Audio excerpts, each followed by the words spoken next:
आचार्यमध्यमाम् अस्मदाचार्यपर्यन्तां वन्दे गुरुपरम्पराम्।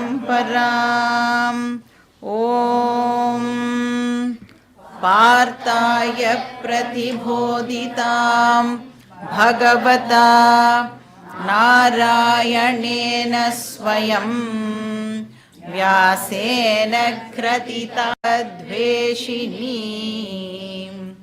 वसुदेवसुतं देवं कंसचाणूरमर्दनं देवकी परमानन्दं कृष्णं वन्दे जगद्गुरुं। मूकं करोति वाचालं पङ्गुं लङ्घयते गिरिं यत्कृपातमहं वन्दे परमानन्दमाधवम्। ॐ सहनाववतु सहनौ भुनक्तु सह वीर्यं करवावहै तेजस्विनावधीतमस्तु मा विद्विषावहै। ॐ शान्ति शान्ति शान्तिः। हरिः ॐ श्री गुरुभ्यो नमः। हरिः ॐ. ஸோ நம்ம பார்த்துட்டு இருக்கிற ஃபஸ்ட்டு சாப்டரில் வியாசர் வந்து இந்த கீதா டீச்சிங்க்கான ஒரு செட்டப்பை நம்மளுக்கு ப்ரெசென்ட் பண்ணிட்டு இருக்கார். இப்போ டீச்சிங் நடக்கணும் அப்படின்னா அதுக்கு ஏதாவது ஒரு பேக்ரவுண்ட் இருக்கணும் இல்லையா? அந்த கான்டெக்ஸ்ட்டை இப்போ நம்மளுக்கு வியாசர் வந்து ப்ரெசென்ட் பண்ணின்னு இருக்கார். இப்போ அர்ஜுனன் வந்து எப்படி ஒரு ஸ்டூடெண்ட்டாக இப்போது ட்ரான்ஸ்ஃபார்ம் ஆகிறான், கிருஷ்ணர் வந்து எப்படி ஒரு டீச்சர் ரோலை எடுத்துக்கிறார், அது எல்லாமே வந்து இப்போ இந்த ஃபஸ்ட்டு சாப்டரில் நம்மளுக்கு எக்ஸ்பிளைன் பண்ணப்படுறது.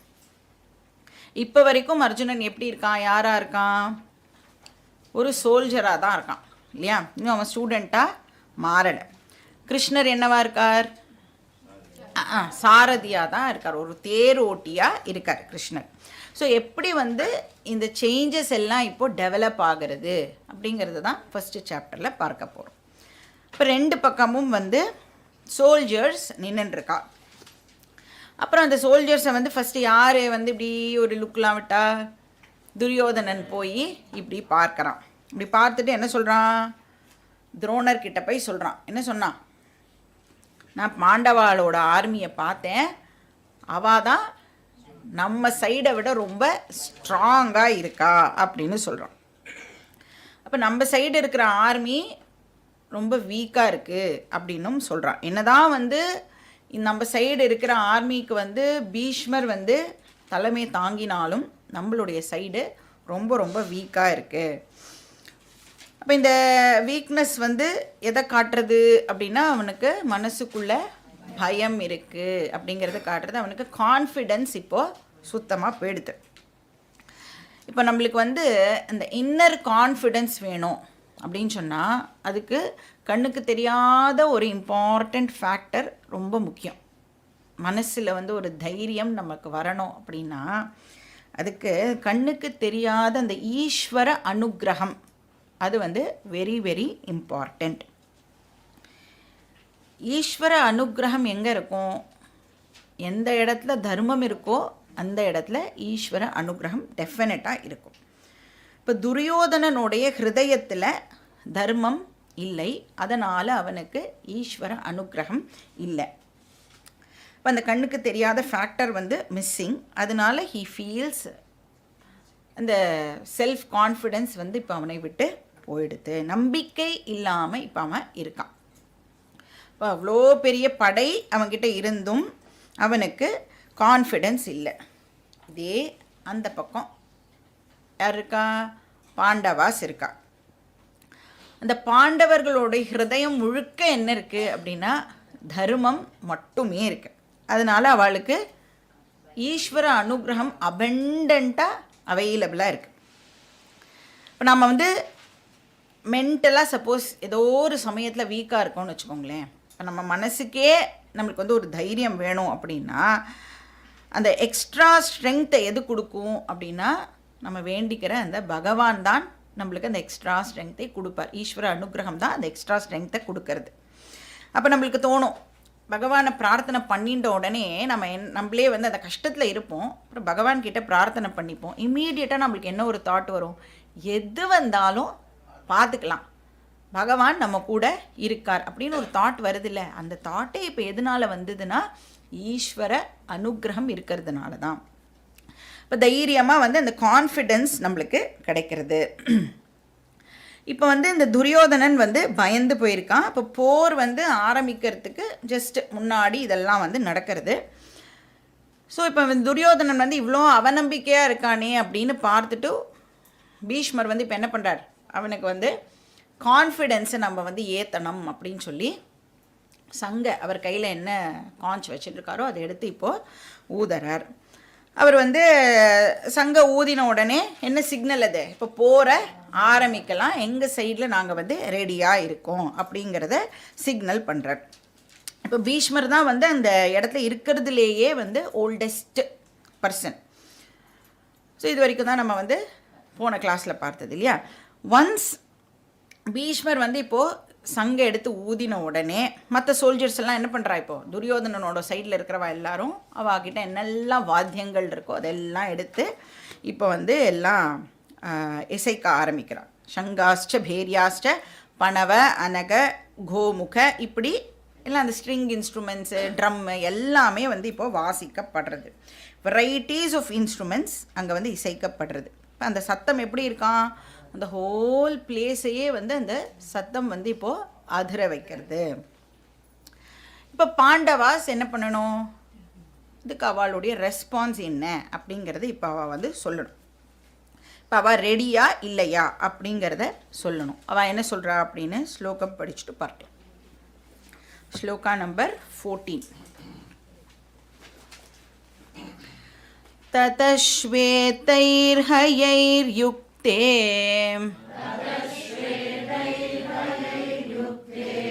महति स्यन्दने स्थितौ माधवः पाण्डवश्चैव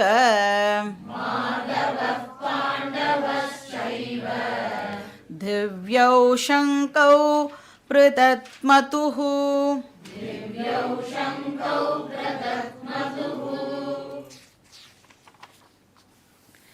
இப்போ வந்து இவ்வளோ நேரம் நம்ம வந்து யாரை கவனிச்சுட்டு இருந்தோம் அப்படின்னா துரியோதனனையே நம்ம இப்போ ஃபோக்கஸ் பண்ணிட்டு இருந்தோம் இல்லையா. அதுக்கப்புறம் என்ன பண்ணோம், துரியோதனன் யாரை அட்ரஸ் பண்ணா, துரோணரை அட்ரஸ் பண்ணா. அதுக்கப்புறம் வந்து நம்மளுடைய ஆர்மிக்கு ஹெட்டு வந்து பீஷ்மர் அப்படின்னு சொன்னால், அதனால் பீஷ்மரும் வந்து அப்புறம் சங்கையெல்லாம் எடுத்து ஊதினார். ஸோ பீஷ்மர் பக்கமும் நம்மளுடைய அட்டென்ஷன் வந்து போச்சு. இப்போ வியாசர் என்ன பண்ணுறார், அவருடைய கேமராவை ஸ்லோவாக திருப்புறார். டோட்டலாக வேறு சைடுக்கு வந்து இப்போது அவர் வந்து நம்மளுடைய அட்டென்ஷனை கொண்டு போகணும். ஸோ பாண்டவா சைடுக்கு நம்மளுடைய அட்டென்ஷனை இப்போது எடுத்துகிட்டு போகிறார். இப்போ பாண்டவா சைடில் யார் ரொம்ப ரொம்ப இம்பார்ட்டண்ட் அண்ட் ரெஸ்பெக்டட் பர்சன், தர்மபுத்திரர் தான் சீனியரில் இருந்தாலும் இப்போ யார் அவா சைடு இருக்கா, கிருஷ்ணர் தான் இப்போ அவா சைடில் இருக்கிற ரொம்ப ரொம்ப ஒரு முக்கியமான ரொம்ப மதிக்கப்பட வேண்டிய ஒரு பர்சன். ஏன்னா பாண்டவர்கள் கிருஷ்ணரை வந்து ஒரு அவதாரமாகவே பார்த்தா, பகவான் அப்படின்னே வந்து கிருஷ்ணரை பார்த்தா. அதனால் வந்து இப்போ நம்ம சைடில் கிருஷ்ணர் அந்த சங்கை எடுத்து ஊதி நாம் வந்து போருக்கு தயார் அப்படின்னு அறிவிக்கட்டும் அப்படின்னு பாண்டவா சைடு வந்து டிசைட் பண்ணுறது. இப்போ கிருஷ்ணர் வந்து இப்போ எங்கே உட்காந்துட்டுருக்கார், அர்ஜுனனுடைய தேரில் வந்து கிருஷ்ணர் வந்து உட்காந்துட்டுருக்கார். அதனால இப்போது வியாசர் என்ன பண்ணுறார், அந்த தேரை வர்ணிக்கிறார். இப்போ கிருஷ்ணர்கிட்ட நம்மளுடைய ஃபோக்கஸை எடுத்துன்னு போகணும் இல்லையா. கிருஷ்ணர் தேரில் இருக்கிறதுனால தேரை டிஸ்கிரைப் பண்ணுறார். ததா ஸ்வேதைர் ஹயைர் யுக்தே. இப்போ தேர் அப்படின்னு சொன்னாலே தேரில் நேச்சுரலாக என்ன இருக்கணும், குதிரை இருந்தால் தானே அது தேர். ஸோ வியாசர் வந்து என்ன பண்ணுறார், முதல்ல வந்து குதிரையை வந்து இப்போ டிஸ்கிரைப் பண்ணுறார். என்ன டைப் ஆஃப் ஹார்சஸ் அது அப்படின்னா ஸ்வேதைஹி ஹயைர் யுக்தே. ஸ்வேதன்னு சொன்னால் ஒயிட்னு அர்த்தம், வெள்ளை குதிரைகள். கட்டோபனிஷத்துன்னு ஒரு உபனிஷத்து இருக்குது. அது வந்து என்ன பண்ணுறதுன்னா இந்த தேரை வந்து மனுஷனுடைய வாழ்க்கைக்கு ஒரு உபமானமாக சொல்லும். இப்போ நம்மளுடைய இந்த ஃபிசிக்கல் பாடி இருக்கு இல்லையா, அதுதான் தேர். இமேஜின் பண்ணிக்கணும் நம்ம. இப்போ நம்மளுடைய சென்ஸ் ஆர்கன்ஸ் இருக்கே, ஐம்புலன்கள், அதுதான் 5 குதிரைகள். அதுக்கப்புறம் வந்து இந்த குதிரையை வந்து கண்ட்ரோல் பண்ணுறதுக்கு தேரோட்டிக்கிட்ட என்ன இருக்கும், அந்த கடிவாளம், ரெயின் அப்படின்னு சொல்லுவாள், அந்த கடிவாளம் இருக்கும், அந்த கயறு.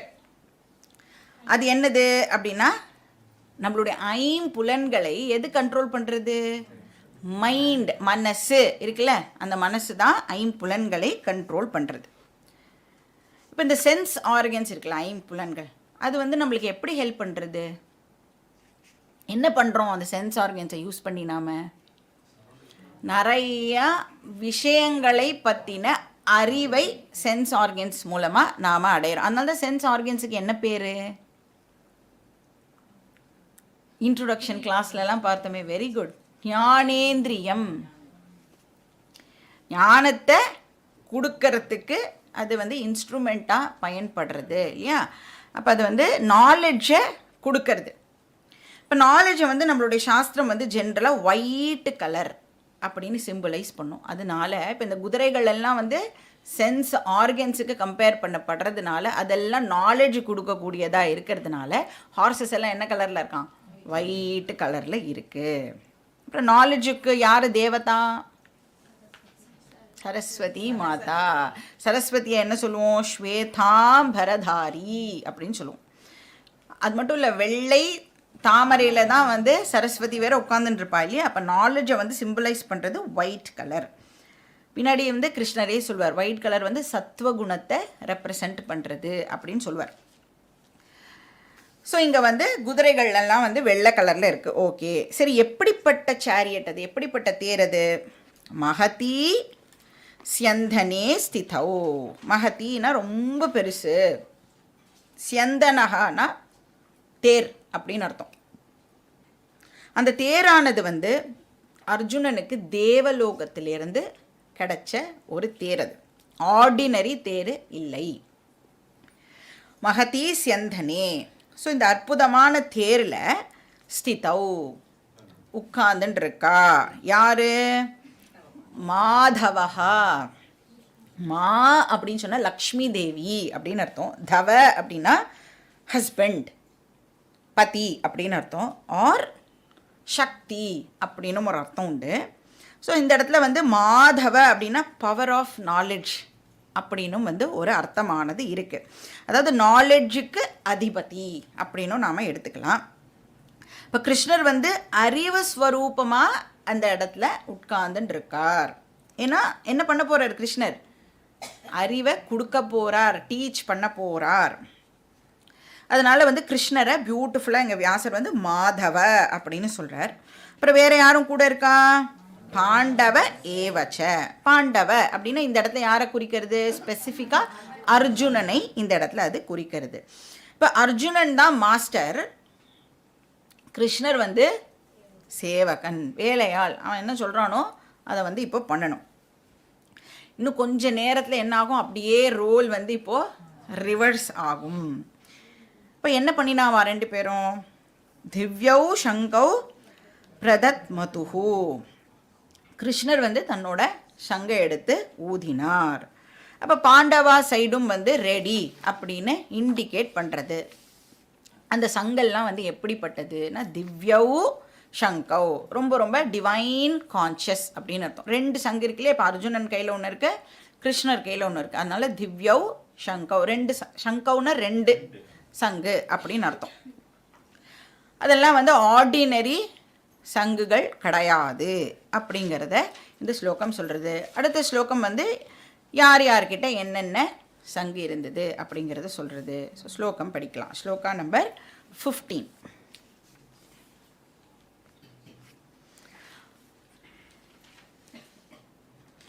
பாஞ்சஜன்யம் ஹ்ருஷிகேஷः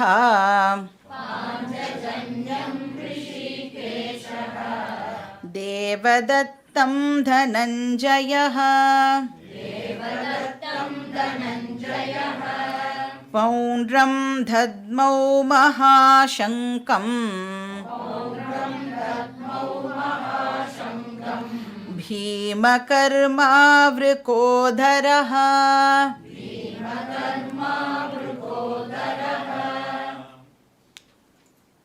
இப்போ வியாசர் வந்து இந்த இடத்துல பார்ஷியாலிட்டி காமிக்கிறார் அப்படின்னு சொல்லலாம்.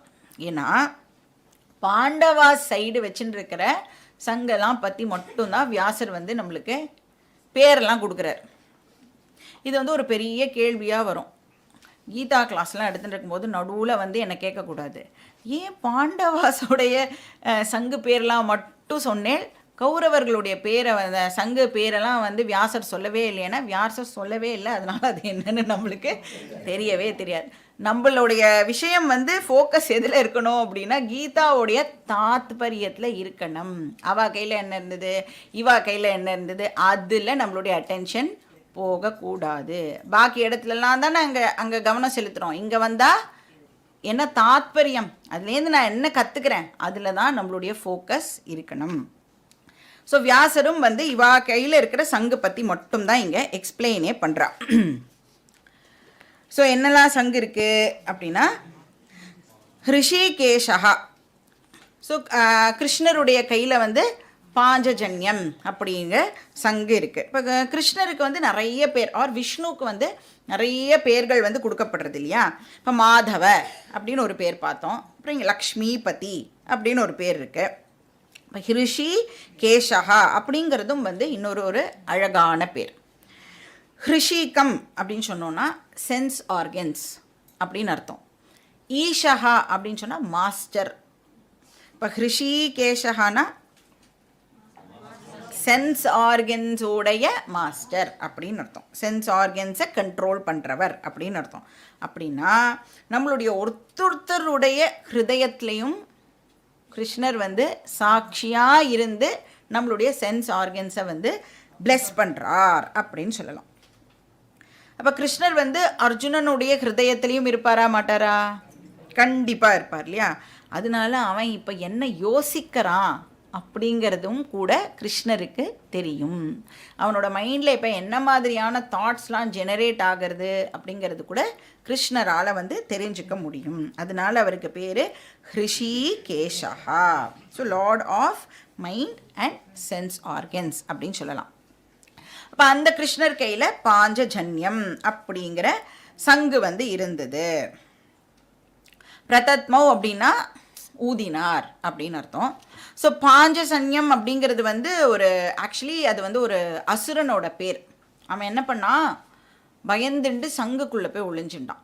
அப்புறம் கிருஷ்ணர் வந்து அவனை சம்ஹாரம் பண்ணி அந்த சங்கை எடுத்துன்னு வந்தார். அதனால் அந்த சங்குக்கே வந்து பாஞ்சஜன்யம் அப்படிங்கிற பேர் வந்து வந்துடுது.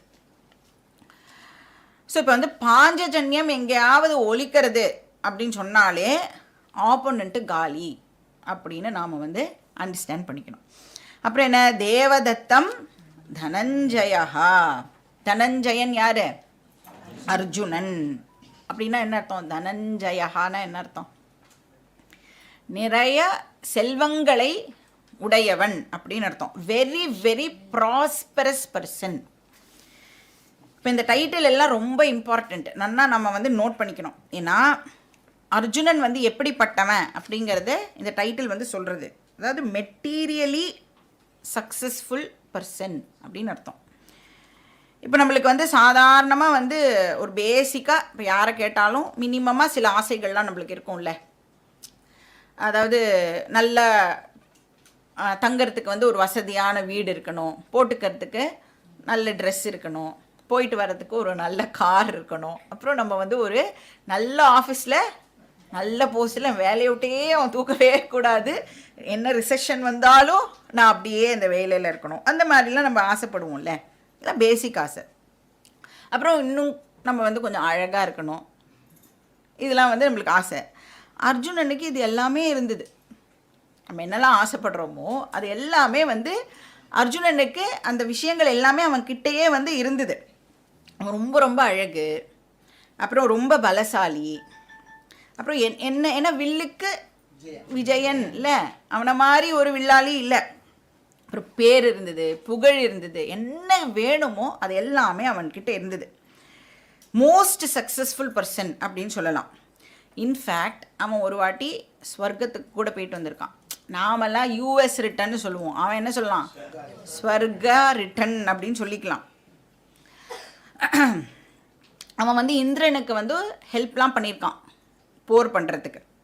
ஸோ மெட்டீரியலி, அதாவது லௌகீகம் இல்லை ஹையஸ்ட்டு ஒரு பொசிஷன் அடைய முடியும்னா அது வந்து அர்ஜுனன் வந்து அடைஞ்சிருக்கான். அப்படி இருந்தாலும் எல்லா கேப்பபிலிட்டிஸும் அவனுக்கு இருந்தும் இப்போ வந்து ஒரு கிரைசிஸ் சிச்சுவேஷன் அப்படின்னு வந்த பொழுது அவனாலேயே அவனுடைய ப்ராப்ளமுக்கு சல்யூஷனை கண்டுபிடிக்க முடியலை. இப்போ இல்லை என்ன தெரிஞ்சுக்கலாம் நம்ம, மோஸ்ட் சக்ஸஸ்ஃபுல் பர்சன், அதாவது மெட்டீரியலி சக்ஸஸ்ஃபுல் பர்சன், அவருக்கு வாழ்க்கையில் துக்கமே வராது அப்படிங்கிறது நம்மளுடைய தப்பான அபிப்பிராயம். நம்ம என்ன நினச்சிட்டு இருக்கோம், பணக்காரானா எப்போவுமே அவன் வந்து ஹாப்பியாக இருப்பா, நாம் மட்டும்தான் வந்து சோகமாக இருக்கோம் அப்படின்னு நினச்சிட்டு இருக்கோம்ல. மெட்டீரியல் சக்ஸஸ் வந்து நம்மளுடைய துக்கத்துக்கு சல்யூஷன் ஆகாது. இப்போ சப்போஸ் வந்து லௌகீகம் அந்த சக்ஸஸ் தான் வந்து ப்ராப்ளம்க்கு சல்யூஷன்னா, யாரெல்லாம் அப்படி சக்ஸஸ்ஃபுல்லாக இருக்காளோ அவளுக்கெல்லாம் வாழ்க்கையில் ப்ராப்ளமே வரக்கூடாது இல்லை. ஆனால் அர்ஜுனன் ப்ராப்ளமை ஃபேஸ் பண்ணுறதை நாம் வந்து இங்கே பார்க்குறோம். இப்போ மெட்டீரியல் சக்ஸஸ் அல்டிமேட் கிடையாது அப்படிங்கிறத இந்த விஷயம் வந்து நம்மளுக்கு உணர்த்துறது. அப்போ பின்ன அர்ஜுனன் ஃபேஸ் பண்ணுறானே ஒரு ப்ராப்ளம், அதுக்கு என்ன தான் சல்யூஷன்? கிருஷ்ணர் சொல்வார், ஆத்ம ஞானம் மட்டுமே ஒன்லி சல்யூஷன். அப்போ இது வந்து ஜஸ்ட்டு ஒரு அர்ஜுனனுக்காக கொடுக்கப்பட்ட டீச்சிங் இல்லை. யாரெல்லாம் தன்னை மனுஷன் அப்படின்னு கன்சிடர் பண்ணுறாளோ அவள் எல்லாருக்கும் பகவான் கொடுக்குற டீச்சிங் இது. கிருஷ்ணர் இங்கே என்ன சொல்கிறார், நீ வந்து உன் ஃபேமிலிக்காக நல்லா பாடுபடு, நல்லா நல்லா சம்பாதி, உன்னோட ப்ராஸ்பெரிட்டிக்காக என்னெல்லாம் பண்ணணுமோ எல்லாமே பண்ணு. ஒரு கம்ஃபர்டபுள் லைஃப்பை வந்து நீ லீட் பண்ணணும் அப்படின்னா தாராளமாக பண்ணு. ஆனால் அது உன்னுடைய இன்னர் ப்ராப்ளமான அட்டாச்மெண்ட், அப்புறம் பயம், சோகம், இதுக்கெல்லாம் அது ஹெல்ப் பண்ணுமானா ஹெல்ப் பண்ணாது அப்படின்னு சொல்கிறார். ஸோ தனஞ்சயா அப்படின்னா மோஸ்ட் வெல்தி பர்சன் அப்படின்னு அர்த்தம். தனம் ஜயதி இது தனஞ்சயா, எல்லா விதமான வளங்களையும் வந்து அவன் வெல்பவன் அப்படின்னு அர்த்தம்.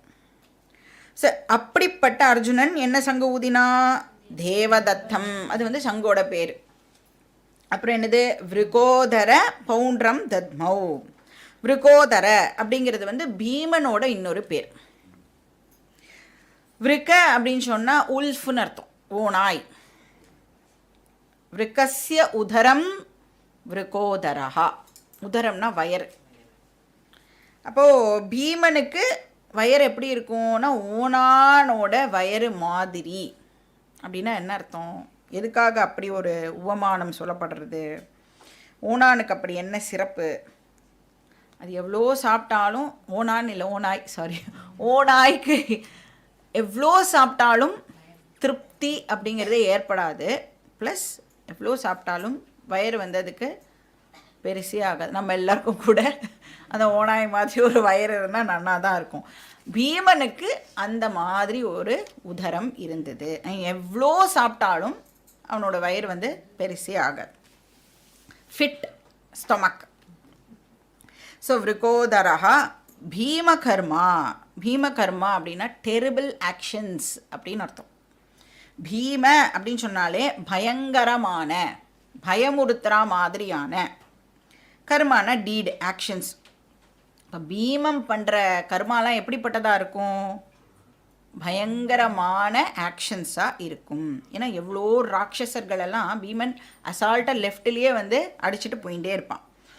எவ்வளோ ஆயுதங்கள்லாம் இருந்தாலும் பீமன் எதை வச்சு சண்டை போடுவான்னா மரங்கள்லாம் இருக்குல்ல, மரங்களெல்லாம் வந்து வேரோட பிடுங்கி அப்படியே தூக்கி போடுவான். அப்புறம் சின்ன சின்ன மலை குன்றுன்னு சொல்கிறோம்ல, அந்த மாதிரிலாம் இருந்ததுன்னா அதெல்லாம் அப்படியே பேத்து அதாலெல்லாம் வந்து அடிப்பான். ஸோ பீமகர்மா. அப்பேற்பட்ட பீமன் அவன் கையில் என்ன சாதாரண சங்கா இருக்கும், என்ன இருந்தது, மகாசங்கம் பவுண்ட்ரம். பவுண்ட்ரம்ங்கிறது அந்த சங்கோடைய பேர். இன்னும் கொஞ்சம் டீட்டெயில்ஸ் வந்து நெக்ஸ்ட் ஸ்லோகத்தில் சொல்லப்படுறது. ஸ்லோகா நம்பர் 16. அனந்த விஜயம் ராஜா குந்தி புத்ரோ யுதிஷ்டிரஹ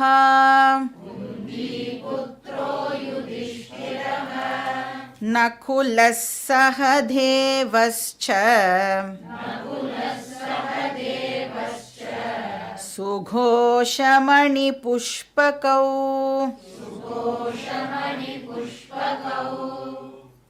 ஸோ யுதிஷ்டிரஹ அனந்த விஜயம் தத்மோ. யுதிஷ்டிரர் அப்படிங்கிறது வந்து தர்மபுத்திரரோட பேர். யுதிஷ்டிரர் அப்படின்னு சொன்னால் போரில் ரொம்ப வலிமை மிக்கவர் அப்படின்னு அர்த்தம். அதாவது யார் வந்து போரில் புறம் முதுகிட்டு ஓட மாட்டாரோ அப்படின்னு அர்த்தம் யுதிஷ்டிரஹா அப்படின்னு சொன்னான். அவர் வந்து குந்தி புத்ரா ஆல்சோ. அப்புறம் அவர் ராஜாவும் கூட இல்லையா. அவர் என்ன வச்சுட்டு இருந்தார், அனந்த விஜயம். அப்போ குந்தி புத்ரா ராஜா இதெல்லாம் வந்து யுதிஷ்டருக்கு கொடுக்கக்கூடிய அட்ஜெக்டிவ்ஸ். அனந்த விஜயம்ங்கிற சங்கு இருந்தது. அனந்த விஜயம் அப்படின்னு சொன்னால் ஆல்வேஸ் சக்ஸஸ்ஃபுல் அப்படின்னு அர்த்தம். அப்போ எப்போவுமே அவருக்கு வெற்றி வந்து சேரும். அப்புறம் நகுல சகதேவஸ்ச, நகுலன் அண்ட் சகாதேவன். அவாக்கிட்ட என்ன இருந்தது, சுகோஷ மணி புஷ்பகா. இப்போ நகுலன் வந்து சுகோஷ அப்படிங்கிற சங்கு வச்சுருந்தான். சகாதேவன் வந்து மணி புஷ்பகா அப்படிங்கிற சங்க அவன் வந்து ஊதினான் அப்படின்னு இந்த ஸ்லோகம் சொல்கிறது. அடுத்த ஸ்லோகம் பார்க்கலாம். ஸ்லோகா நம்பர் 17. காஷ்யஸ்ச பரமேஷ்வாசஹ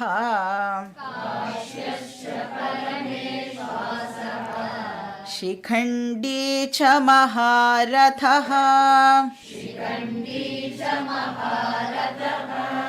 धृष्टद्युम्नो विराटश्च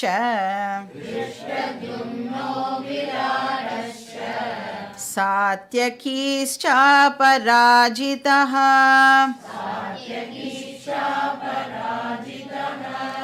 द्रुपदो द्रौपदेयाश्च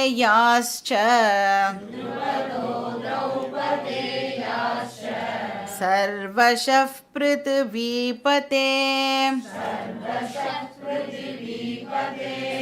सौभद्रश्च महाबाहुः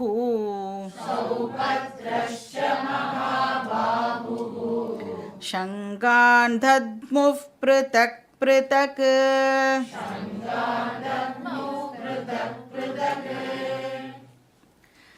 काश्यः शङ्गं தத்மௌ.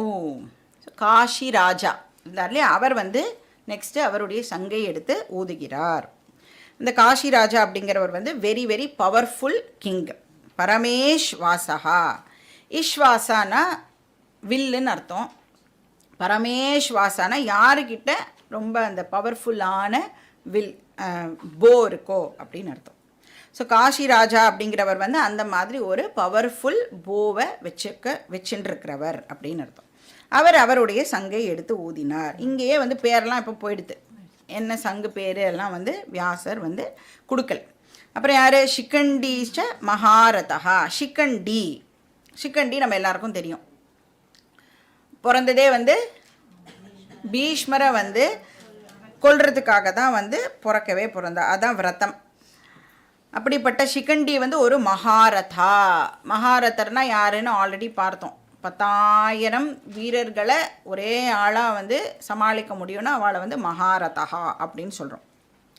ஷிகண்டியும் வந்து தன் கையில் இருந்த சங்கை வந்து ஊதினார். அப்புறம் திருஷ்டத்யும்ன விராட்டஸ்ச, விராட்டா சாத்யகீச்சா அபராஜித.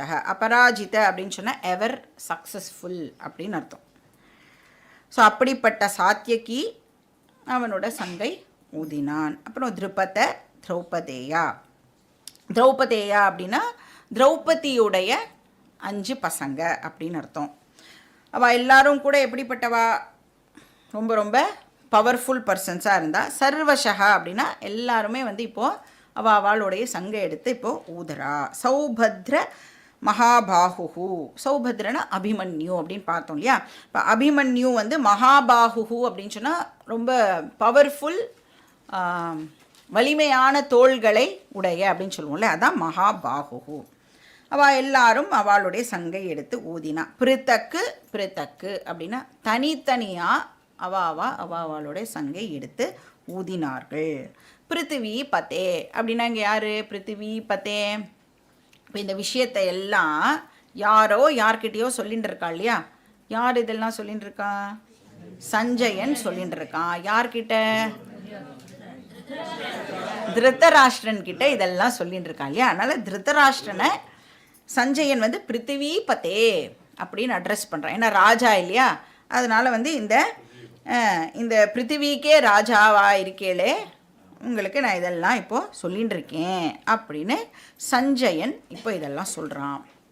அடுத்தது என்னது? ஸ்லோகா நம்பர் 19.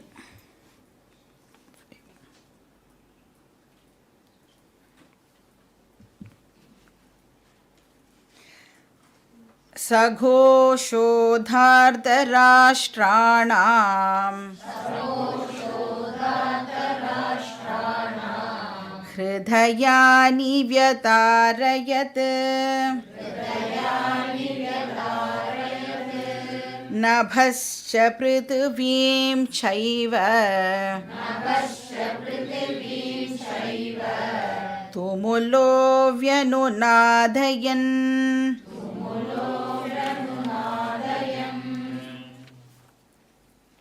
இப்போ வந்து பாண்டவா சைடிலிருந்து பெரிய சப்தம் வருது. எல்லாரும் வந்து அவளுடைய சங்கெல்லாம் ஊதுறா இல்லையா? இது வந்து என்ன ஆகிறதுன்னா, இந்த துரியோதனாதி கூட்டம் இருக்குல்ல, அவளை வந்து கொஞ்சம் கலங்க வைக்கிறது அப்படின்னு சொல்லலாம். இந்த சப்தத்தை கேட்ட உடனே இப்படி துரியோதனனுடைய ஹிருதயம் இருக்குல்ல, அது என்ன ஆகிறது? அந்த சப்தம் வந்து அவனோட ஹிருதயத்தை போய் அப்படியே தொலைக்கிறது. அந்த சங்கநாதம் இருக்குல்ல, அது வந்து வியதாரயன் அப்படின்னு சொன்னால் துளைத்தல் அப்படின்னு அர்த்தம். அது போய் பியர்ஸ் பண்ணுறது அவனோட ஹிருதயத்தை. அப்படி இந்த துளைத்தல் ஆர் சுக்கு நூறாக கிழிக்கிறதுலாம் சொல்கிறோம்ல, அந்த மாதிரி நாம் வந்து அதை எடுத்துக்கலாம். அப்படின்னா அவ்வளோ தூரத்துக்கு அந்த சவுண்டு வந்து பயத்தை இப்போது ஏற்படுத்துறது. ஸோ தார்தராஷ்டிராணாம் அப்படின்னா கௌரவாஸ் அப்படின்னு அர்த்தம். ஆல்ரெடி துரியோதனன் பயந்து போயிருக்கான். இப்போ அவள் சைடு இருக்கிற எல்லாருக்கும் வந்து அந்த பயம் வந்து இப்போது ஆரம்பிக்கிறது.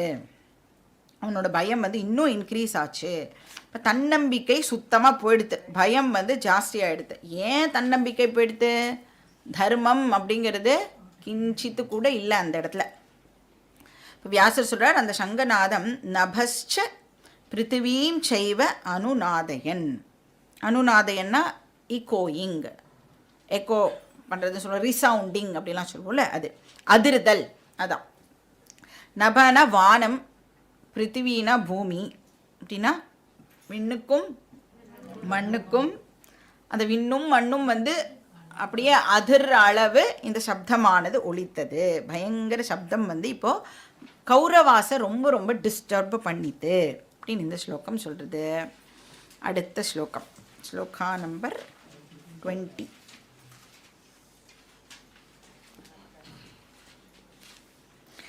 अथ व्यवस्थितान् दृष्ट्वा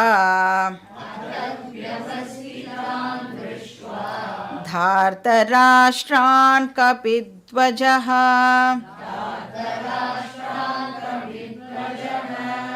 प्रवृत्ते शस्त्रसम्पाते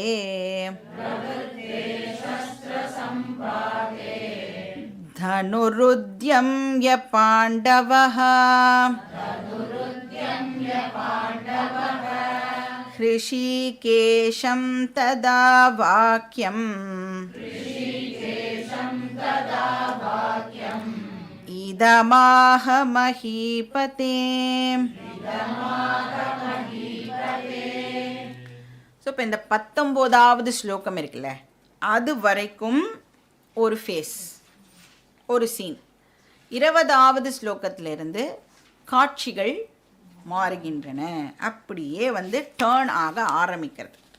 ஸோ 20வது ஸ்லோகத்திலேருந்து ஒரு டேர்னிங் பாயிண்ட் அப்படிங்கிறத குறிக்கிறதுக்கு வியாசரிங்க என்ன பண்ணுறார், அத அப்படின்னு ஒரு வார்த்தையை வந்து யூஸ் பண்ணுறார். அத அப்படின்னு சொன்னால் தேர் ஆஃப்டர், அதற்கு பிறகு, ஒரு மாற்றத்தை குறிக்கிற சொல் இந்த அத அப்படிங்கிற வார்த்தை. இப்போ எய்தர் வந்து டாபிக் சேஞ்ச் ஆகணும், இல்லைன்னா கான்டெக்ஸ்ட் வந்து இப்போது சேஞ்ச் ஆகணும். இப்போ நம்ம வந்து படம்லாம் பார்க்குறோன்னு வச்சுக்கோங்களேன், படத்தில் வந்து இப்போ அந்த காட்சி மாறுறது அப்படின்னா ஏதோ பேக்ரவுண்ட் மியூசிக்கெலாம் வந்து மாற்றி கீத்தி பாரு, இப்போ வந்து அந்த மூடுலேருந்து நீ இப்போது இந்த மூடுக்கு போகணும் அப்படின்லாம் வந்து டைரக்டரால் வந்து காமிக்க முடியும். ஆனால் வியாசர் பாவம், நம்மளுக்கு வந்து இப்போ வீடியோலாம் இல்லை, அதனால் அவர் வார்த்தைகளாலேயே தான் இப்போ வந்து எதையாவது டிஸ்கிரைப் பண்ணி ஆகணும். அதனால அவர் என்ன பண்ணுறார், அத அப்படிங்கிற வார்த்தையை இந்த இடத்துல போட்டு, இங்கே பாரு இப்போ இனிமேலேருந்து டாபிக் ஆர் சீன் வந்து இப்போது மாறப்போகிறது அப்படின்னு சொல்கிறார். இப்போ ப்ரெசன்ட் சிச்சுவேஷன் என்னவா இருக்குது, கௌரவாஸ் அவளோட சைடில் சங்கெல்லாம் ஊதி முடிச்சாச்சு, பாண்டவாசும் அவளோட சைடில் சங்கெல்லாம் ஊதி முடிச்சாச்சு. 2 பேரும் இப்போது அவளோட ரெடினஸை இண்டிகேட் பண்ணியாச்சு. இப்போ இண்டிகேஷன் ஓவர் அப்படின்னு சொன்னால் இப்போ என்ன ஆகணும், யுத்தம் வந்து இப்போது ஸ்டார்ட் ஆகணும். அப்படின்னா யுத்தம் ஸ்டார்ட் ஆகுறதுன்னா 2 பக்கத்துலேருந்தும் இப்போ வந்து அம்புகள்லாம் வந்து சரக்குன்னு வந்து பறக்கணும். வியாசர் சொல்கிறார், சஸ்திர சம்பாதே பிரவருத்ததே. இப்போ இந்த ஆரோலாம் வந்து இப்போது ரிலீஸ் ஆகணும் இல்லையா, போருக்கான டைம் வந்து நெருங்கிடுது. இப்போ ஜஸ்ட்டு எல்லாருமே எப்படி இருக்கா அப்படின்னா, அந்த வில்லில் வந்து இந்த நாணை ஏற்றி ஆரோவை வந்து ரிலீஸ் பண்ணுறதுக்கு ரெட்டியாக எல்லாரும் இருக்கா. அப்போ அந்த தேட் க்ரூஷியல் மொமெண்ட் அப்படின்னு சொல்லுவோம்ல, இப்போ கரெக்டாக அந்த க்ரூஷியல் சமயத்தில், இப்போ நம்மளுக்கு ஏதாவது ஒரு க்ரூஷியல் டைமில் பெரிய பிரச்சனை வரும், பண்ணியே ஆகணும் போது அப்போ தான் நம்மளுக்கு பெருசாக எதாவது வரும்ல, அது மாதிரி இப்போது அர்ஜுனன் வந்து ஜஸ்ட் ஆரோவை ரிலீஸ் பண்ணணும், அவ்வளோதான், தயாராக நின்றுருக்கான். அப்போது அந்த செகண்ட் அவனுக்கு ஒரு தாட் வந்து ஃப்ளாஷ் ஆகிறது. இப்போ இந்த தாட் இருக்குல்ல, இந்த டைமில் ஏற்படுற தாட்டு அதுதான் டேர்னிங் பாயிண்ட்டாக இருக்குது. சப்போஸ் இந்த தாட் மட்டும் அவனுக்கு அந்த நேரத்தில் வரலை அப்படின்னு சொன்னால் போர் வந்து டெஃபினட்டாக நடந்திருக்கும். கீதோபதேசம்லாம் நம்மளுக்கு கிடச்சிருக்காது. வியாசரும் இதெல்லாம் எழுதியிருக்கவே மாட்டார். நம்மளுக்கும் கீதா கிளாஸஸ்லாம் வந்து நடந்திருக்காது. இப்போ நாம் எல்லாரும் இப்போ இங்கே உட்காந்துட்டு கீதா படிக்கிறோம் அப்படின்னா அதுக்கு காரணம் அந்த ஒரே ஒரு தாட். அத்தஹா அப்படிங்கிற வார்த்தை இதை தான் இண்டிகேட் பண்ணுறது, இந்த டேர்னிங் பாயிண்ட். அவனுக்கு அந்த நேரத்தில் உதித்தது என்ன எண்ணம் வருது, அவனுக்கு என்ன தாட்டு, யாரெல்லாம் முன்னாடி இப்போ அசம்பிள் ஆகியிருக்கா அப்படின்னு பார்க்கணும் அப்படின்னு அவன் வந்து இப்போ நினைக்கிறான். இப்போ வந்து அவனுக்கு எப்படி தோன்றுறது அப்படின்னா, நம்ம வந்து ஆரோவை ரிலீஸ் பண்ண போகிறோம், நான் வந்து யார் மேலேயாவது ஆரோ ரிலீஸ் பண்ண டெஃபினட்டாக அவன் வந்து செத்து போக போகிறான். இப்போ அந்த பக்கம் இருக்கிறதெல்லாம் நம்மளுடைய என்ன சொந்த பந்தங்கள் தான் அந்த பக்கம் எல்லாம் நின்றுட்டுருக்கான். அப்போது அவள் சாகிறதுக்கு முன்னாடி அவன் மூஞ்சியெல்லாம் ஒரு வாட்டி நாம் ஏன் பார்க்கக்கூடாது அப்படின்னு அவனுக்கு தோன்றுது. ஸோ அவன் வந்து சொல்கிறான், எனக்கு அவளையெல்லாம் இப்போது ஒரு வாட்டி பார்க்கணும். இப்போ கிருஷ்ணருக்கு வந்து அவன் வந்து கமாண்ட் பண்ணுறான், என்ன, தார்தராஷ்டிரான் வியவஸ்திதான் திருஷ்டுவா. ஸோ தார்தராஷ்டிரா அப்படிங்கிறது வந்து கௌரவாசை குறிக்கிற சொல். ஆக்சுவலி வந்து நம்ம கௌரவாஸ் அப்படின்னு யூஸ் பண்ணுறோம்ல, அது வந்து பாண்டவாளையும் சேர்த்து தான் குறிக்கும். கௌரவாஸ்னால் என்ன அர்த்தம், குரு வம்சத்தை சேர்ந்தவர்கள். பாண்டவாசும் வந்து குரு வம்சத்தை சேர்ந்தவா தான். நாம் அப்படியே கேஷுவலாக யூஸ் பண்ணி பாண்டவாஸ்னா பாண்டவாஸ், கௌரவாஸ்னா வந்து திருதராஷ்டிரனுடைய சைடு அப்படின்னு நினச்சிட்டு இருக்கோம். ஆக்சுவலி அவளை நம்ம குறிக்கணும் அப்படின்னு சொன்னால் தார்தராஷ்டிராஹா அப்படிங்கிற வார்த்தையை தான் நாம் வந்து யூஸ் பண்ணணும். ஸோ அந்த பக்கம் இருக்கிற வாழையெல்லாம் இப்போ நான் பார்க்கணும் அப்படின்னு அவன் சொல்கிறான். எப்படி அவள் வந்து அசம்பிள் ஆகியிருக்கா, என்ன மாதிரி ஒரு அரேஞ்ச்மெண்ட்டில் அவளாம் நின்றுருக்கா, வியவஸ்திதான், நான் பார்க்கணும் அப்படின்னு சொல்கிறான். யார்? கபித்வஜ. இப்போ யாரோடைய தேர் கொடியில், கபி அப்படின்னு சொன்னால் குரங்குன்னு அர்த்தம். இப்போ யாரோட தேர் கொடியில் குரங்கு சிம்பல் இருக்கோ, துவஜன்னு சொன்னால் கொடின்னு அர்த்தம். இப்போ குரங்கு சிம்பல் யாரை ரெப்ரசன்ட் பண்ணுறது? ஆஞ்சநேயரை வந்து அது குறிக்கிறது இல்லையா. இப்போ ஆஞ்சநேயர் வந்து வாயு புத்திரன், பீமனும் வந்து வாயு புத்திரன். இப்போ ஆஞ்சநேயரும் பீமனும் ஆக்சுவலாக வந்து பிரதர்ஸ். இப்போ ஆஞ்சநேயர் வந்து சிரஞ்சீவி. அப்போ அவர் வந்து திரேதா யுகத்தில் இருந்தார், துவாபர யுகத்தில் இருந்தார், இப்போ கலியுகத்துலேயும் இருக்கார். He is continuing. இப்போ பீமன் வந்து ஒரு ஸ்பெஷல் ரிக்வெஸ்ட் பண்ணுறான். என்ன பண்ணால், நீங்கள் மகாபாரத போரில் பார்ட்டிசிபேட் பண்ணணும், எங்களுக்கு சாதகமாக இருந்து எங்களை பிளஸ் பண்ணணும் அப்படின்னு கேட்குறான். அப்போ ஆஞ்சநேயர் என்ன சொல்கிறார்? நான் வந்து இந்த கொடியில் எம்பலமாக இருந்து உங்களை பிளஸ் பண்ணுறேன் அப்படின்னு சொன்னார். இப்போ ஆஞ்சநேயர் வந்து ராமரோட உபதேசமும் கேட்டார், கிருஷ்ணருடைய உபதேசத்தையும் ஆஞ்சநேயர் வந்து கேட்டார். இப்போ இந்த கீதாவுக்கு ஆஞ்சநேயர் பாஷ்யமும் எழுதியிருக்கார். அதுக்கு பேர் வந்து பைசாச்ச பாஷ்யம் அப்படின்னு பேர். பைசாச்ச அப்படின்னு சொன்னால் ஃபிசிக்கல் ஃபார்ம் இல்லாத அப்படின்னு அர்த்தம். ஸ்தூல உடம்பு இல்லாத. இப்போ ஸ்தூல சரீரத்தோடு அந்த இடத்துல அவர் இல்லை இல்லையா, சூக்ஷ்மமாக தானே அவர் அந்த துவஜத்தில் உட்கார்ந்துட்டு இருந்தார். அதனால் பைசாச்ச ஃபார்மில், இன்விசிபிள் ஃபார்மில் இருந்துட்டு அதை கேட்டு அவர் வந்து கீதாவுக்கு பாஷ்யம் எழுதியிருக்கார். ஹனுமத் பைசாச்ச பாஷ்யம் அப்படின்னு அதுக்கு பேர். அது வந்து அர்ஜுனனுடைய பேர், அதனால் கபித்வஜஹா. ஏன்னா அவனுடைய தேர்கொடியில் தான் இந்த சிம்பிள் இருக்குது. அதனால் அர்ஜுனனுக்கு வந்து கபித்வஜஹான்னு பேர். இப்போ அர்ஜுனன் என்ன சொல்கிறான்? அர்ஜுனா திருஷ்டுவா. அர்ஜுனன் வந்து நான் பார்க்கணும் அப்படின்னு சொல்கிறான். என்ன பண்ணுறான்? இப்போ தனுஹு உத்யம்ய. தனுஹுனா அவனுடைய வில்லு, அதை எடுத்து, உத்யம்யனா அதை வந்து ரேஸ் பண்ணுறான். அவனோட போ எடுத்து அவன் ரேஸ் பண்ணி, ஹிருஷிகேஷம் ததா வாக்கியம் இதம் ஆக. அப்போ வந்து ஹிருஷிகேஷம்னா கிருஷ்ணர்கிட்ட அவன் இதை பின்வருமாறு கூறுகிறான். அவன் வந்து வில்லை எடுத்து ரெடியாக வச்சுட்டு கிருஷ்ணர்கிட்ட அவன் வந்து சொல்கிறான். என்ன சொல்கிறான்? இப்படி சொல்கிறான் அப்படின்னு சஞ்சயன் வந்து திருதராஷ்டிரன் கிட்ட சொல்கிறான். இப்போ இது எல்லா விஷயங்களையும் வந்து சஞ்சயன் எப்படி பார்க்குறான்? சஞ்சயன் ஆக்சுவலாக போர் நடக்கிற இடத்துல இல்லைல்ல, ஆனாலும் அவனால் வந்து இதெல்லாம் பார்க்க முடியாது. நாமெல்லாம் கூட தான் ஆக்சுவலாக மேட்ச் நடக்கிற இடத்துல இருக்க மாட்டேங்கிறோம், ஆனாலும் நம்மளால் வந்து உட்கார்ந்த இடத்துலேருந்தே மேட்ச் எல்லாம் பார்க்க முடியறதில்ல. அதே மாதிரி சஞ்சயனும் வந்து அவன் இருக்கிற இடத்துலேருந்தே இந்த யுத்தத்தில் என்னெல்லாம் நடக்கிறது அப்படின்னு அவன் வந்து பார்க்குறான். அப்போ அர்ஜுனன் கிருஷ்ணர்கிட்ட அப்படி என்ன சொன்னான், அது வந்து அடுத்த ஸ்லோகம். ஸ்லோகா நம்பர் 21. அர்ஜுன உவாச்ச சேனயோருபயோர்மத்யே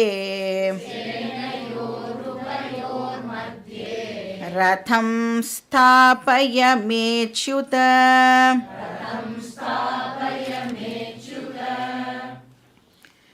யாவதேதா நிரீக்ஷேஹம்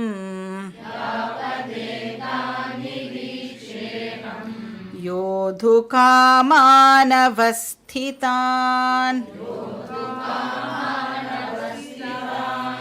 கைர்மயா சஹ யோதவ்யம் அஸ்மின் ரணசமுத்யமே.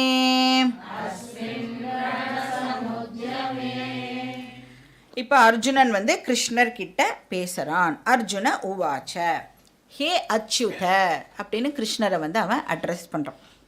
அச்சுத அப்படிங்கிறது வந்து ரொம்ப ஒரு சிக்னிஃபிகண்ட் வேர்டு. அச்சுதன்னு சொன்னால் ஒன் ஹூ நெவர் ஃபால்ஸ் அப்படின்னு அர்த்தம். வீழ்ச்சி இல்லாத. இப்போ பகவான் வந்து என்ன அக்கம்ப்ளிஷ் பண்ணணும்னு நினச்சாலும் அவர் வந்து அதை டெஃபினட்டாக சாதிச்சுடுவார், அக்கம்ப்ளிஷ் பண்ணிடுவார். ஏன்னா பகவான் வந்து சர்வசக்திமான், அவரால் என்ன வேணும்னாலும் பண்ண முடியும், சர்வ வல்லமை படைத்தவர்லாம் சொல்கிறோம் இல்லையா.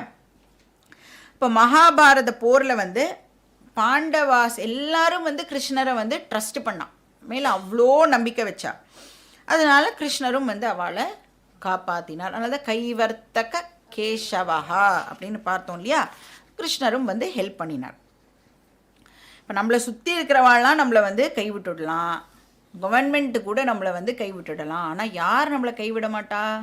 பகவான் ஒரு நாளைக்கும் நம்மளை கைவிட மாட்டார். திரௌபதி பகவானை முழுசாக நம்பினா, பகவான் எப்படி வந்து ஹெல்ப் பண்ணினார் இல்லையா, நம்ம பார்த்துருக்கோம். அப்போது பகவான் எப்போவுமே வந்து நம்மளுடைய நம்பிக்கைக்கு உரியவர். அச்சுதா அப்படின்னா இது ஒரு மீனிங். இன்னொன்று வந்து அச்சுத அப்படின்னு சொன்னால் பரபிரம்ம ஸ்வரூபம் அப்படின்னு ஒரு அர்த்தம் இருக்குது.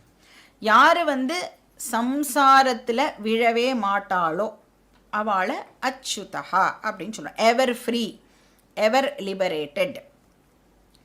அதனால தான் பகவான் வந்து பிறந்தார்னா அவர் வந்து ஜன்மன்னு சொல்ல மாட்டோம், என்னன்னு சொல்லுவோம்? அவதாரம் அப்படின்னு சொல்கிறோம் இல்லையா. ஜன்மாக்கும் அவதாரத்துக்கும் என்ன டிஃப்ரென்ஸு? ஜன்மா அப்படின்னு சொன்னால் ஃபாலிங் டவுன், கீழே விழுதல். அவதார அப்படின்னு சொன்னால் டிசெண்டிங் டவுன், மேலிருந்து கீழே இறங்குதல் அப்படின்னு அர்த்தம். இப்போ நாம் வந்து பிறந்தோம் அப்படின்னு சொன்னால் நாம் வந்து நம்மளோட ஒரிஜினல் ஸ்வரூபத்திலேருந்து கீழே விழுந்துட்டோம் அப்படின்னு அர்த்தம். சம்சார பதனம் அப்படின்னு பேர் அதுக்கு. பகவான் பூமியில் பிறக்கிறார், அவதாரம் பண்ணுறார் அப்படின்னு சொன்னால் எதுக்காக அவர் வந்து பூமியில் வந்து அவதாரம் பண்ணணும்?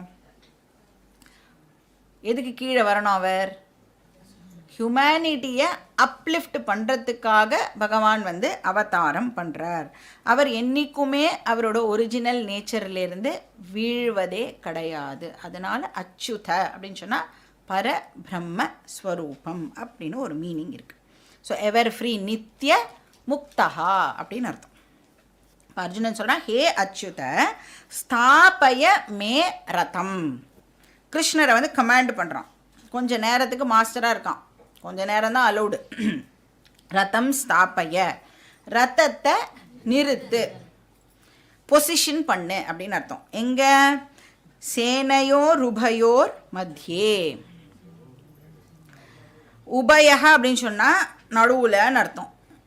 ஸோ சேனைகளுக்கு நடுவில் என்னுடைய ரதத்தை நீனு நிறுத்து. உபயேனா ரெண்டு சேனைகள் அப்படின்னு அர்த்தம், மத்தியேனா நடுவுலன்னு அர்த்தம்.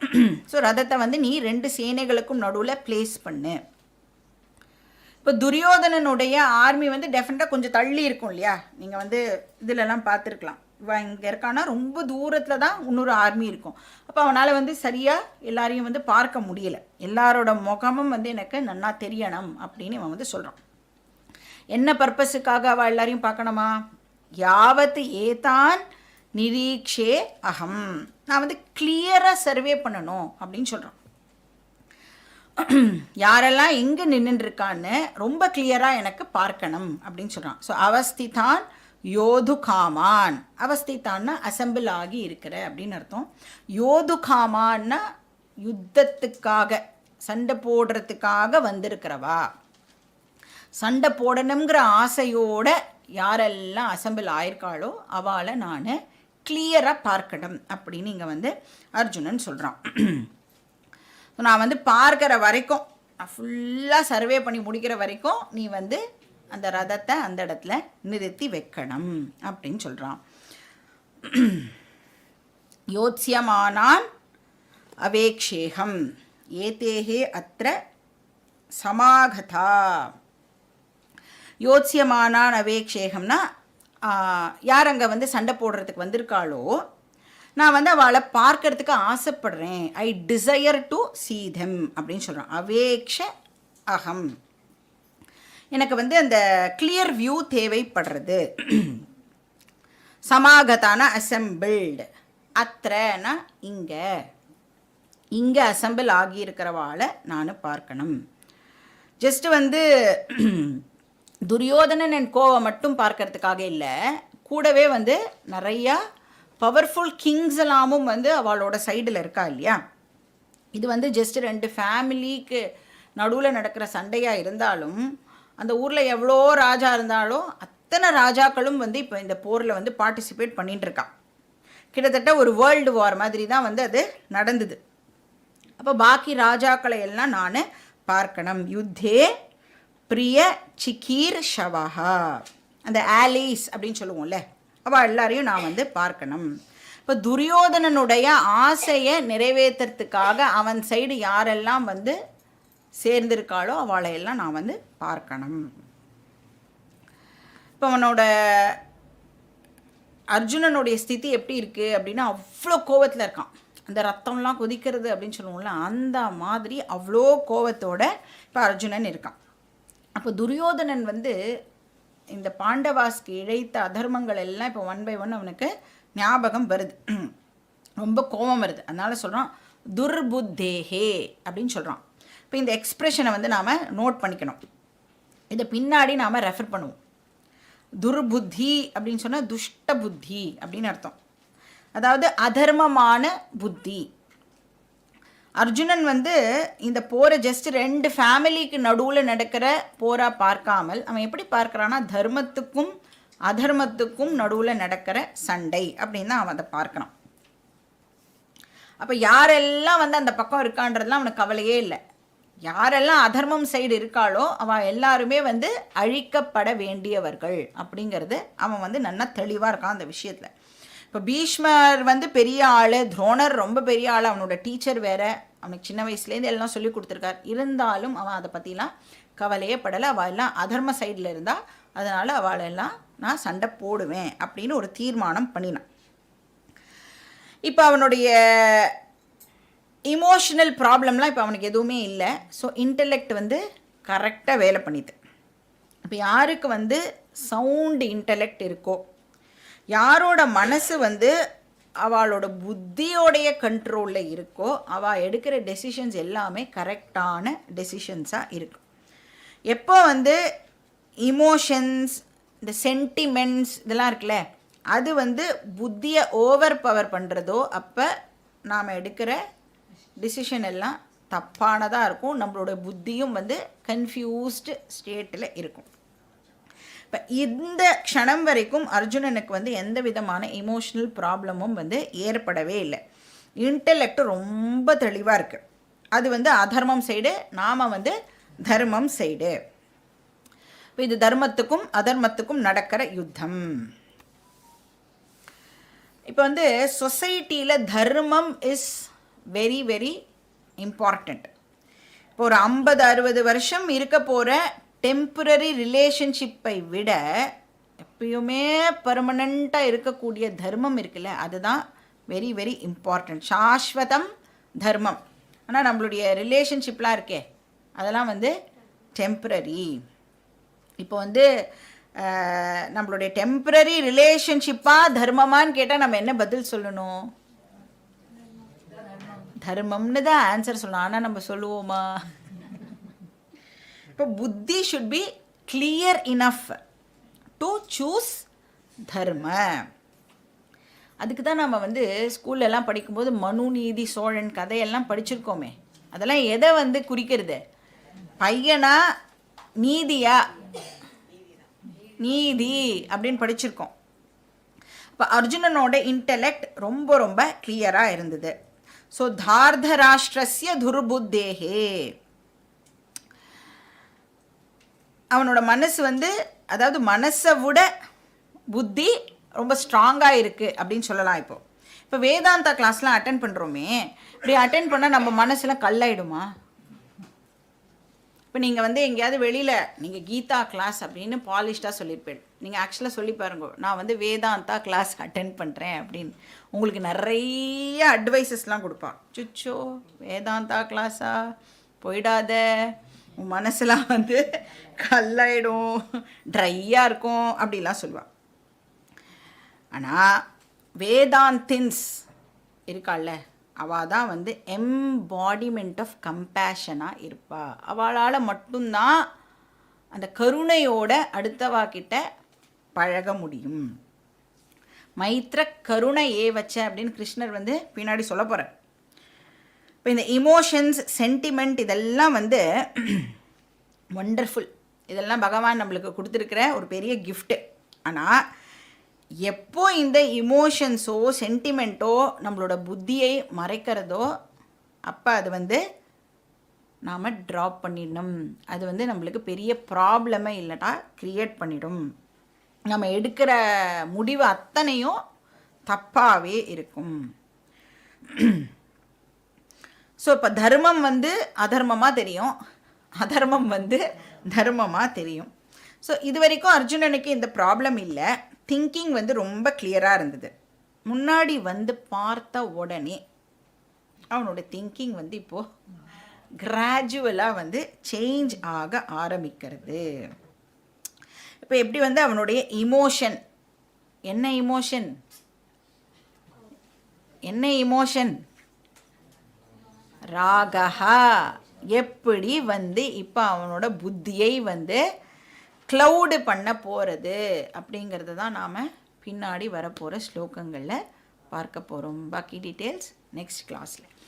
ஓம் பூர்ணமதః பூர்ணமிதம் பூர்ணாத் பூர்ணமுதச்யதே பூர்ணஸ்ய பூர்ணமாதாய பூர்ணமேவாவசிஷ்யதே. ஓம் சாந்தி சாந்தி சாந்தி. ஹரிஹி ஓம். ஸ்ரீ குருभ्यो நமः. ஹரிஹி ஓம்.